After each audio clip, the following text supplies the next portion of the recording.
Hello and good morning. Welcome to everyone. My name is Dr. Michael Jones. Now, I know for some of you out there that you are obviously fitness professionals. Some of you have taken our medical exercise specialist workshop or other workshops, and you're concerned about this idea of building insurance carriers. But we're going to talk about that a little bit, but we're going to talk about the components necessary that you need to have in place before you start building insurance carriers. And there are a number of things that you need to have in place. All of you are here for cracking the code of medical exercise training insurance reimbursement, or MET insurance reimbursement. Now, we've offered our medical exercise specialist workshop here at the Medical Exercise Training Institute since 1994. My name is Dr. Michael Jones. I'm a physical therapist, and we started the medical exercise specialist. Yes, we were the first organization to start this back in 1994. Now, you'll probably see another bigger organization out there that basically you read a book and you take an exam. Ours is a lot more in depth, our medical exercise specialists. We've been doing this now. This is our 31st year, and we have medical exercise specialists that have graduated from our programs that have become providers with insurance carriers, as well as numerous ones of them. And I would say it's in the hundreds that have received insurance reimbursement over the years.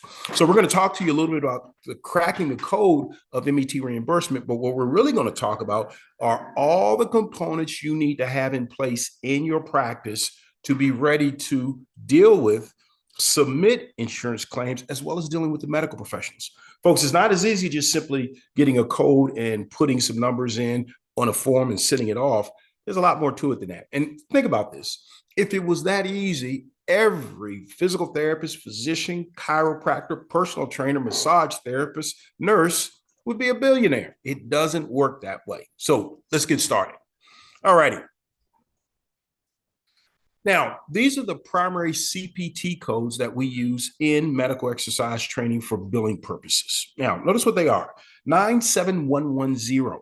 This is therapeutic exercises to develop strength, endurance, range of motion, and flexibility. This is a 15-minute service. So if you work with a client for more than a 15-minute period, you would need a second CPT code 97110, because this is a 15-minute block of exercise and activity. Next one, 97112. This is neuromuscular reeducation of movement, balance, coordination, kinesthesia, which goes along with posture and movement, and proprioception. This is another 15-minute increment. And then we have 97530, therapeutic activities. These are direct one-on-one contact to improve functional performance. So when we look at these three codes, there are some differences, and they're very subtle differences, and it makes a difference in the way you document what you've done. So notice 97110. That's therapeutic exercises to develop strength, endurance, range of motion, flexibility. Real straightforward. These are basic exercises that focus on any one of these component areas. It focuses on that as its primary target: strength, endurance, range of motion, flexibility. Okay. Next, 97112. This is when we start working with clients that may have issues with balance, movement, coordination, posture, proprioception. Now 97112, neuromuscular reeducation, we're using that one now when we're trying to improve our clients' neuromuscular kinesthetic capabilities and movement capability. And then lastly, 97530, this is when we now develop exercises or activities that are specifically designed to improve a client's functional performance: getting out of a chair, climbing stairs, reaching overhead, lifting a box. So when you look at these three codes, each one is a separate code that looks at a separate type of exercise. So it's not just simply which codes am I using. And when you document this and send it to the insurance carrier, they're going to want to know or have a description of the exercises that you did and why, as well as the outcome of the exercises and how they actually fit these codes, because you have to put these codes in the system or on your billing form so they can actually review the billing form, review the documentation, make sure everything matches up, then they pay you. So please remember, these are 15-minute increments. Most people say, hey, Dr. Mike, what codes do I need? We'll give you the codes, but the issue now is, can you differentiate the exercise you're doing and also explain the meaning or the reason why the exercise so that it fits one of these codes. So when someone else reads it, your documentation, they can clearly say, yes, they're billing for this. It did produce an outcome and we'll pay for it. Next are common ICD-10 codes in medical exercise training. They're not just simply procedure codes or the CPT codes. They're also diagnostic codes. This is what the ICD-10 codes are. They're diagnostic codes, folks. You must have a diagnosis for the client you're working with, which means the client must have a medical condition, which also means you've got to get a diagnosis code from their physician. You can't make up a diagnosis code. It must be a diagnosis code that has been confirmed by an MD or a DO. Yes, or let me add one other, a doctor of podiatry also. So it must be a diagnosis that's coming from a licensed physician. So let me give you an example 5 here. M54.5, low back pain. M1711, unilateral primary osteoarthritis, right knee. We can even code down to whether it's the right knee or left knee. I69.351, hemiparesis or hemiplegia after a CVA that affects the right side. Notice hemiparesis or hemiplegia affecting the right side. G5701, myalgia and paresthesia in the right lower extremity. That means you have numbness and tingling in the right lower extremity. And then M25.561, pain in the right knee. Now, folks, these diagnostic codes actually come from a book that you actually can get from the AMA.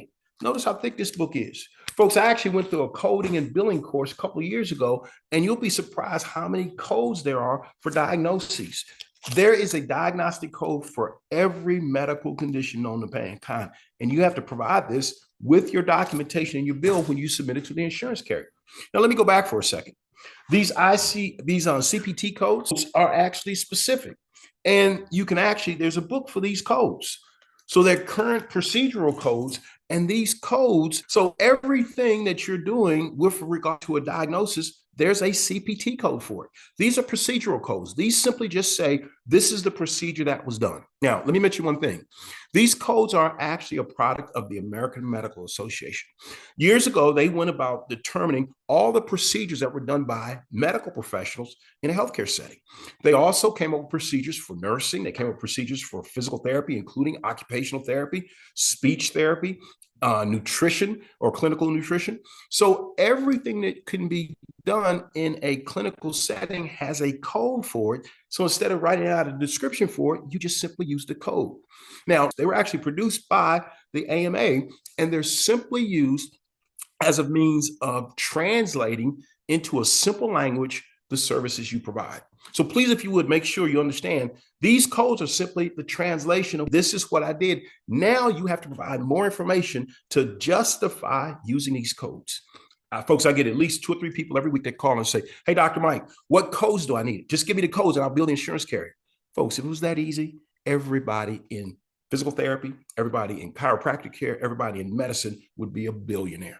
It takes more than that. The ICD-10 codes, now these are diagnostic codes, which means you must communicate with the client's physician to get the code. You can't fudge on this, folks. You've got to talk to the client's physician to get the code, call his or her office. I'm working with Mrs. Smith, and I know she has a medical condition. What is the specific diagnostic code you're using? You can't make this up, folks. And the reason is this is already locked into the insurance carrier's computer system. If you come up with a different code, they're going to reject it because it must come from a licensed physician. So with that, let's move on.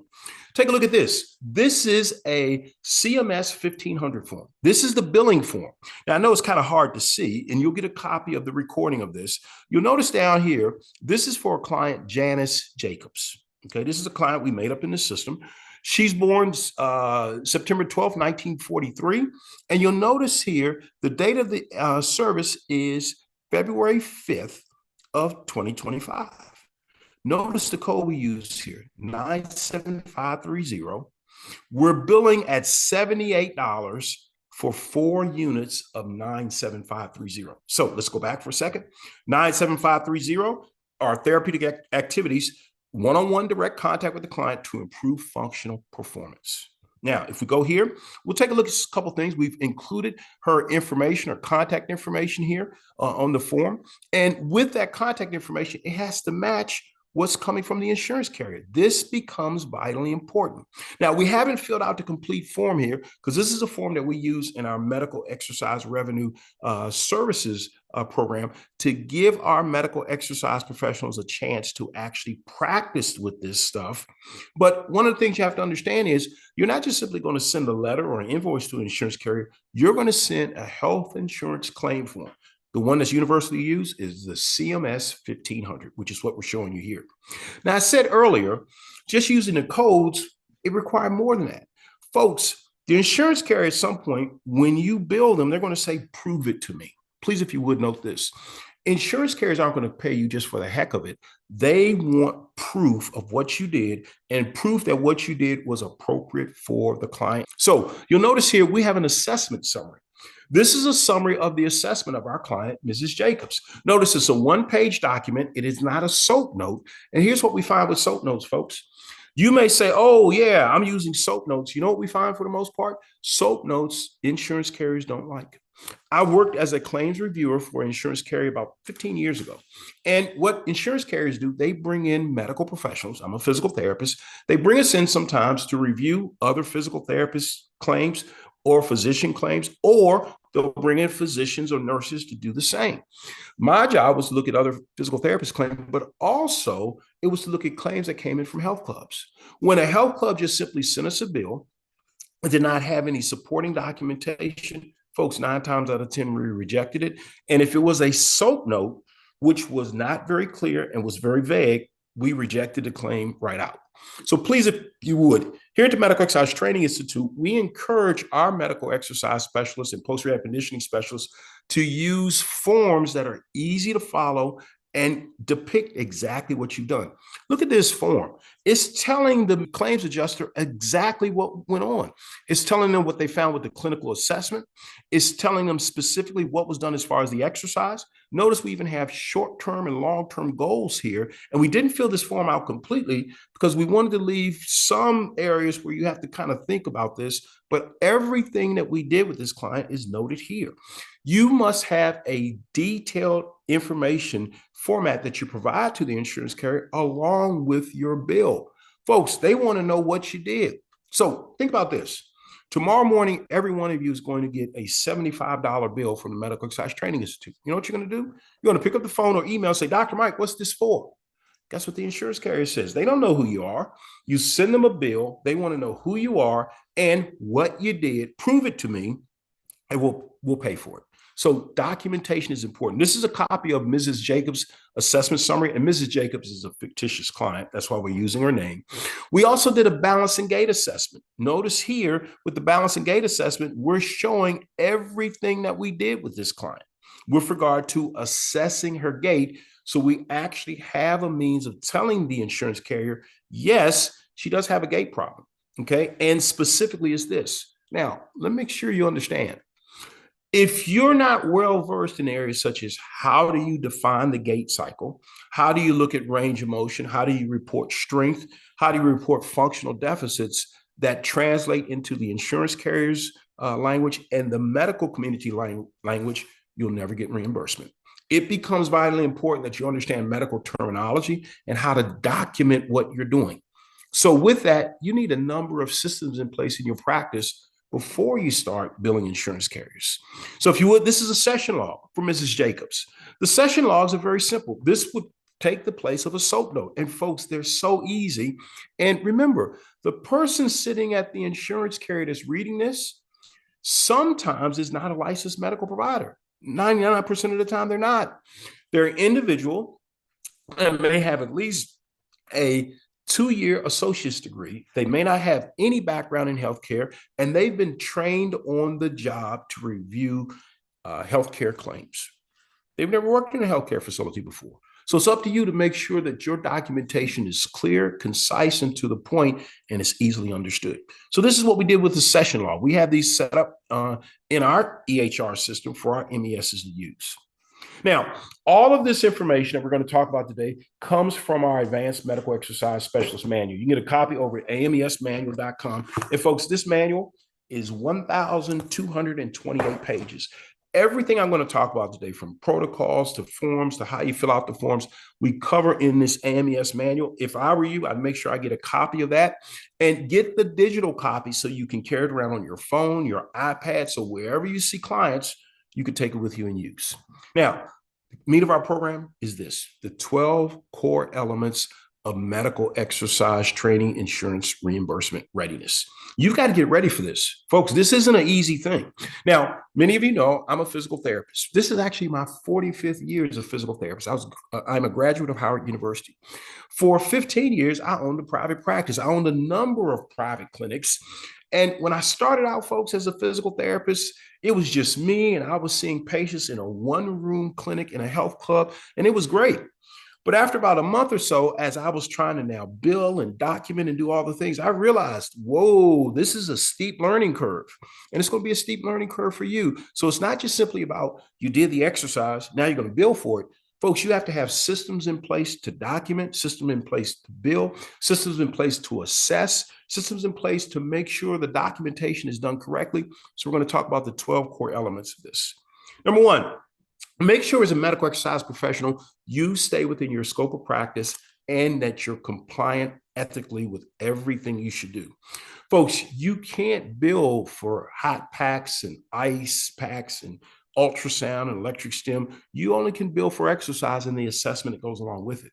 It is unethical and illegal for you unless you are licensed as a massage therapist or physical therapy assistant or a nurse, whatever the case is.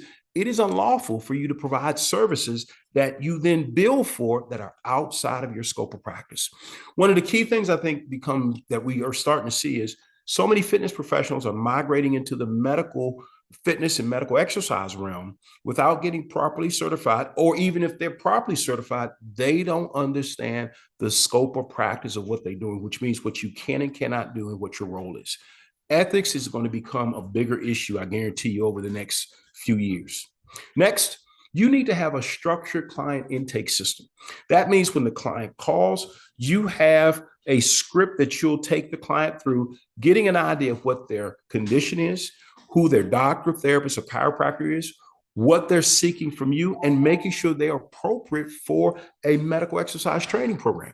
Some clients actually need more physical therapy, even though they've run out of physical therapy sessions. We've published in that AMES manual I showed you earlier, we've published criteria for every medical condition that is commonly seen in a medical exercise training realm, so that you can make sure you're getting the right clients and referring clients out to physical therapy that need it. The intake process is actually outlined in that AMES manual we talked about earlier.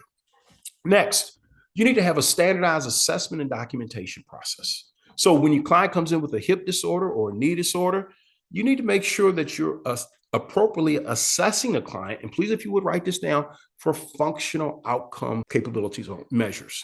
That means the doctor didn't send the client to you just to simply lose weight. If they did, that's a personal training client, unless they have a medical condition, hypertension, diabetes, a cardiovascular condition that warrants the weight loss. But if the client is just coming in and wants to get in shape, they want to feel better, they want to lose a couple of pounds, they have no medical condition, they're a personal training client.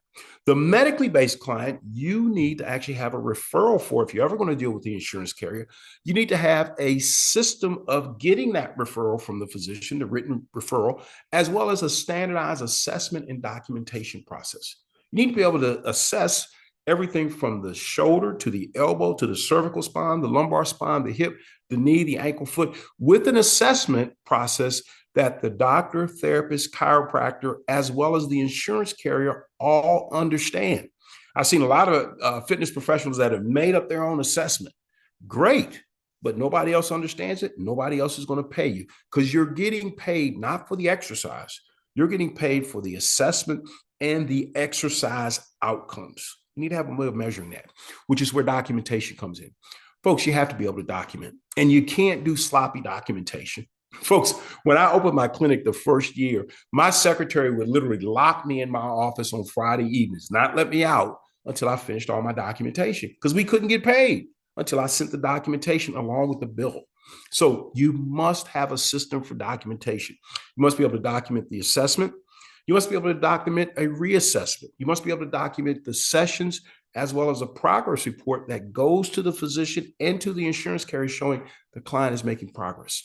Insurance carriers don't like paying for maintenance where the client is staying at the same level. They want to pay and see the client is making progress. And please make sure you understand, you're not providing physical therapy services.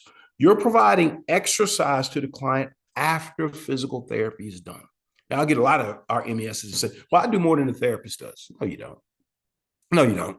The therapist is doing something a little bit different from you. You're working with the client one-on-one, providing exercise, but you're not working with that client in the acute and subacute stages when it's a lot more difficult to deal with the client.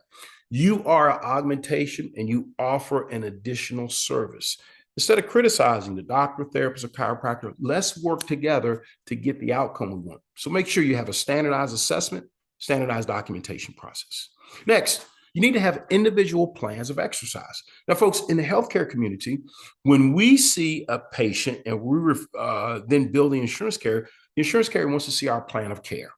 You can't say plan of care, so you must have a plan of exercise. This is nothing more than writing out your exercise program over the course of 4 weeks, showing the progression process. And then what will happen with the insurance carrier, they'll look at the exercises, look at the goals you've established, and then they'll say, okay, this makes sense. That plan of exercise, you might want to send to the client's physician so they can take a look at it, sign it, and then send it back to you so you can now show this to the insurance carrier. Folks, the idea of just simply billing the insurance carrier out of the blue, they don't know who you are, and then getting reimbursed, it's not ludicrous, but it is a little bit on the side of, it don't work that way. The insurance carrier wants to know who they're paying, what they're paying for, and how this is making their client better. So these individualized plans of exercise, or what we call POIS or POS, whichever way you want to say it, are vitally important along the way. You need to have a system for these.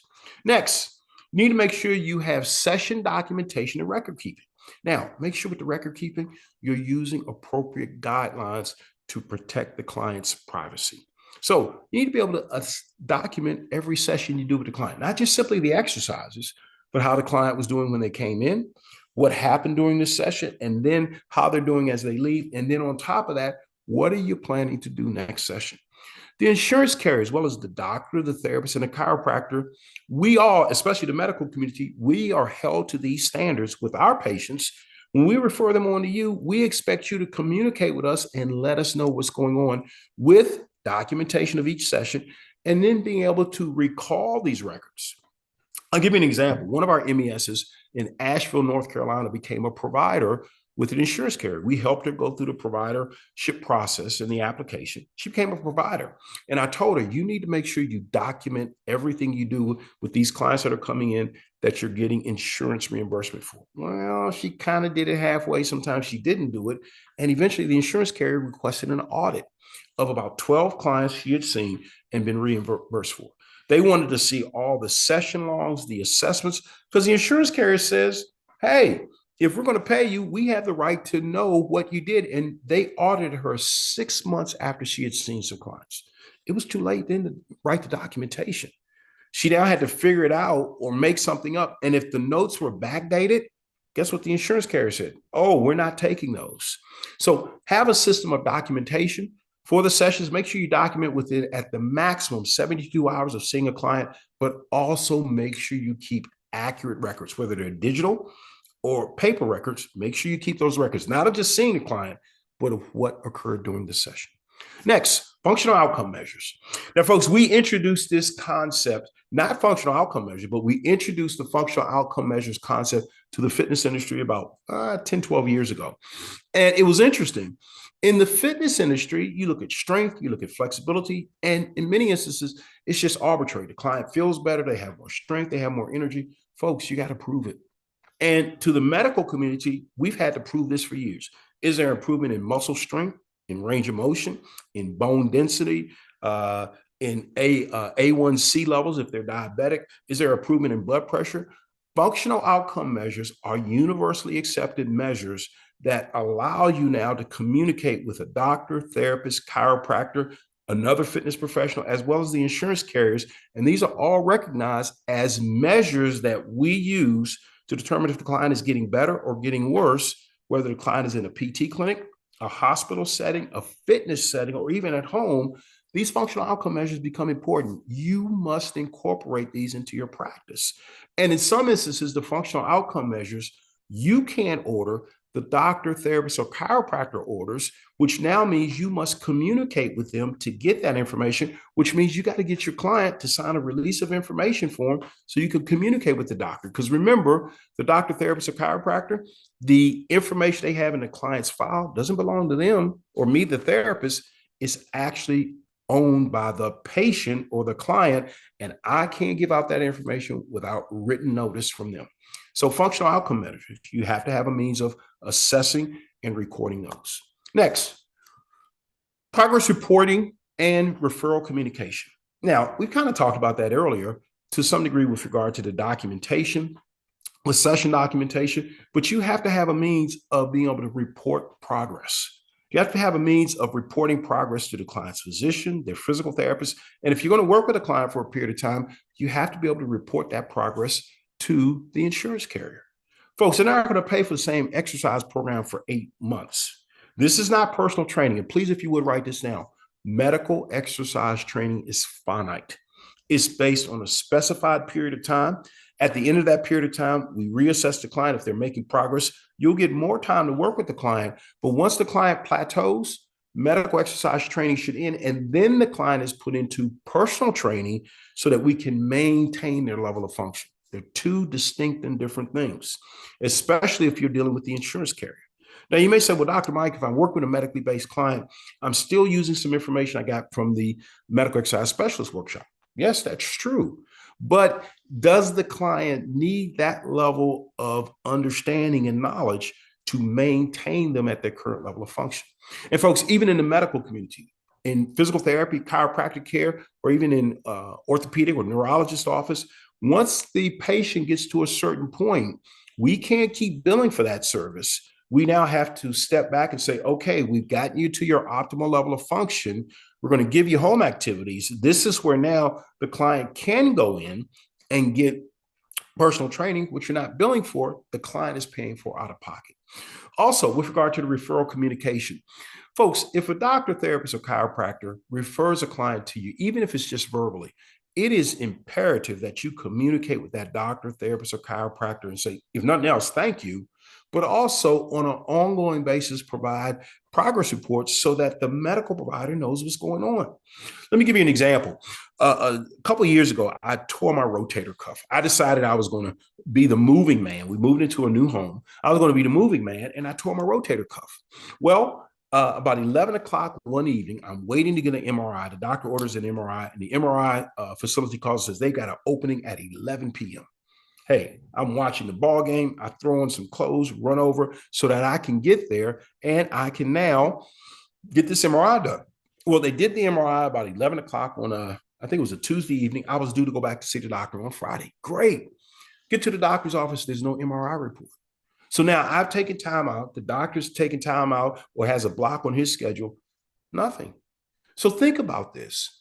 Your client is referred by a physician, therapist, or chiropractor. They go back for a follow-up visit. There's no report there from you. Let me ask you, would you trust your client to explain the exercises that you're doing with them and the progress they've made and the plan as to what you're going to do? No. So please write this down. A professional courtesy is that you send a progress report back to the referral source and continue the communication. You don't have to ask them or talk to them every day, but when it's appropriate. So progress reporting and a system for referral communication. Start to see insurance reimbursement. It is possible, but you have to have the pieces in place. Next, HIPAA compliant record keeping. Now, folks, we had one of our MESs a few years ago was seeing clients in their homes. And I warned him, I'm like, if you're going to see clients in your home and you have documentation or forms with clients' information on it, make sure you either take it into the home with you and make sure it's secure in a backpack or a briefcase or whatever. Or if you're going to leave it in the car, don't leave it in the car, in the driver passenger area, put it in the trunk. Well, one afternoon he calls me, Dr. Mike, someone broke into the car. All the information was sitting in a file on the seat and someone took it. That's a HIPAA violation. Now, please understand why HIPAA came about. I remember when I worked at Howard University Hospital in the late 80s and early 90s, there was a rash of identity theft. And what would happen, a lot of the older clients over 65, they would have their mailboxes broken into the first of the month and somebody would steal their social security check. With that, they got all of their identification information, or they would come to the hospital and they're maybe seeing the doctor or they're going to the doctor's office. And we were very loosey goosey with their Medicare cards, which had their social security number on it and their name. For a nefarious person sitting in the doctor's office, they can get a lot of information. We found out a lot of these identity theft rings were based not by staff members in the healthcare facilities, but by individuals that were there and would just simply hang around at the front desk, kind of nonchalantly, and they could see social security numbers, identifications, mailing addresses. So please make sure you're HIPAA compliant in that you aren't leaving your files out in the gym so everyone can see. If you have information on your phone, you're making sure that you're protecting that information, and you make sure that you aren't emailing clients information all over the place so that someone can possibly steal that information. Make sure you're HIPAA compliant. Number two, you have to have a knowledge of insurance billing and just overall how insurances work. Now, we have a book coming out on April 4th. It's called Cracking the Code, the MET Guide to Insurance Reimbursement. We're going to go over from A to Z everything that you can know about insurance reimbursement, the types of insurance carriers, the types of claims. We go into CPT codes, ICD-10 codes, how you actually document, but also how you submit the bill to the insurance carrier, either if you're mailing it in or if you're actually doing it electronically. You have to understand things like copay, things like pre-authorization. You have to understand all this stuff. And just simply saying, I'm going to bill the insurance carrier, folks, they're individuals that actually get certified in coding and billing. And you need to sit down and talk to one of them or talk to us, because we've helped people do this now for 30 plus years as medical exercise professionals. One last warning to you. I know some of you are going to find a billing company in your community and let them bill it. Folks, we helped a couple of our MESs work with billing companies a few years ago. And what we found, the billing company is pretty much going to bill your services like physical therapy. You're using the same codes. But some of the things you can't do that are in the physical therapist scope of practice. And as a result of that, your claims are going to be denied. Or you have to specifically explain to the insurance carrier what you are and what you're doing, and also document a little bit differently. So do have a knowledge of insurance and a knowledge of billing, but make sure if you go out there and do it on your own, that you make sure the individual doing it for you realizes you must let that insurance carrier know that you're not a physical therapist or a nurse or a massage therapist. You're a medical exercise professional, and your documentation must reflect that. Next, staffing and credentialing, or staff training and credentialing. Make sure that you have the appropriate training. You're not just kind of winging this. Well, I read something on Google, I read a book, and I'm going to now train Mrs. Smith, who has an anterior approach or posterior approach hip replacement.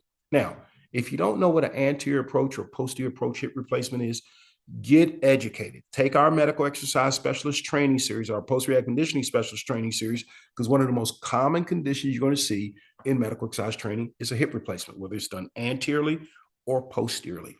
You must make sure that you have the proper training. And working with the medically based client isn't just giving them some exercises, it's making sure that you're applying exercise to the medical condition to help them improve their level of function. With that, make sure that you have the appropriate credentials, in that you have a certification that's appropriate. Some people say, well, if I get this certification, Dr. Mike, can I then bill the insurance carrier?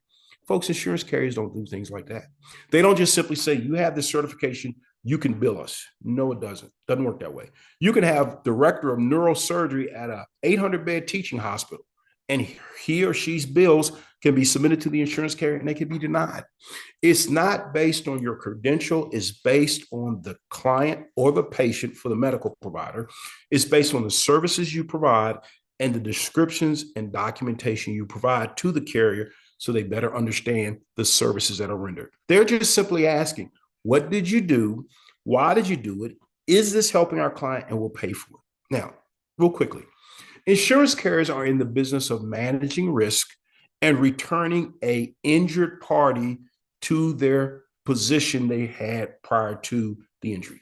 The insurance carrier's job is to restore you to your previous level of function, or in this instance, it's restoring that individual who's had an injury back to where they were pre-injury, not where they were when they were 25 years old, but pre-injury. That means looking at their functional capabilities and then designing an exercise program to restore them to their previous level of function, but describing and documenting what you're doing so that a third party, the insurance claims adjuster, can understand it, as well as their doctor, therapist, or chiropractor after they refer them to you.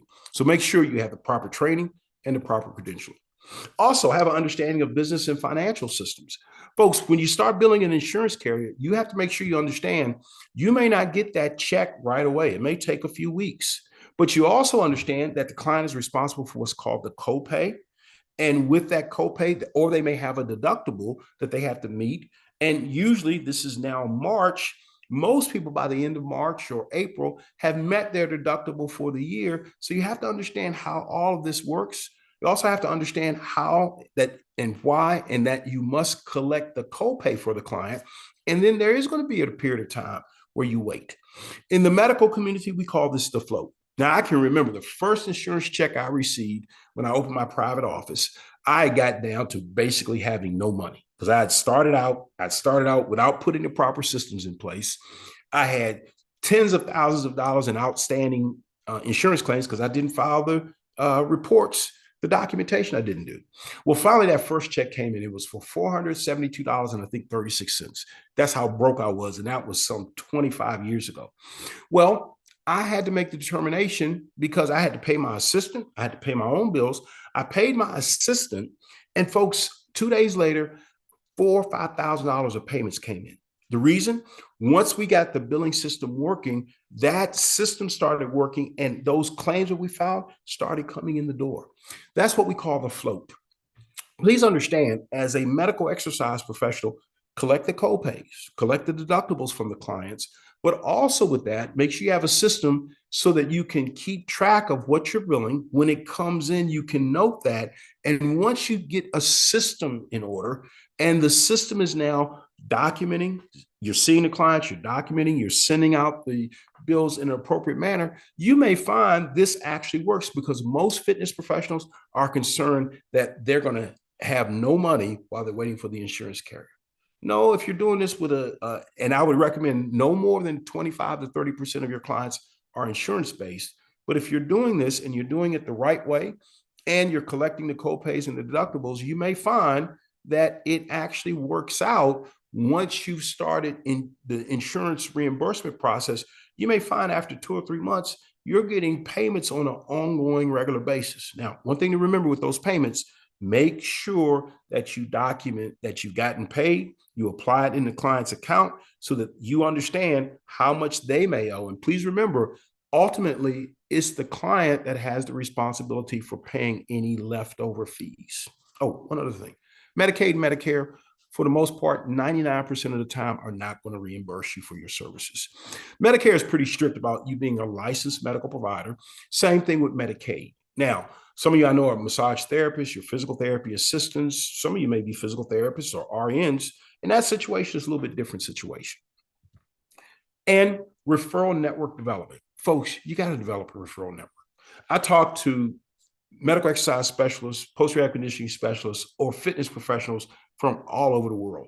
And the thing I hear most is you don't communicate with doctors, therapists, and chiropractors on an ongoing basis. You'll talk to them about one client, and then you'll say, oh, I'm getting referrals from a physician or a therapist. But when we talk in more detail, you got one 4 months ago, and that was it. That's not developing a referral network.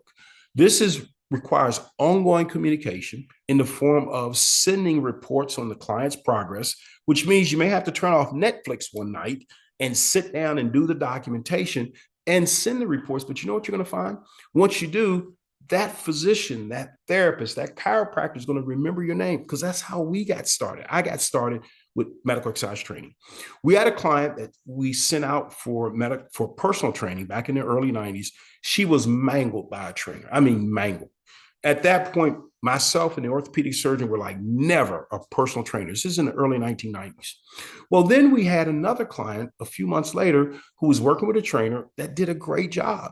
I didn't know the trainer's name, but she had sent a report to us I read the report, put it in the client's chart. It was filed away in our chart room.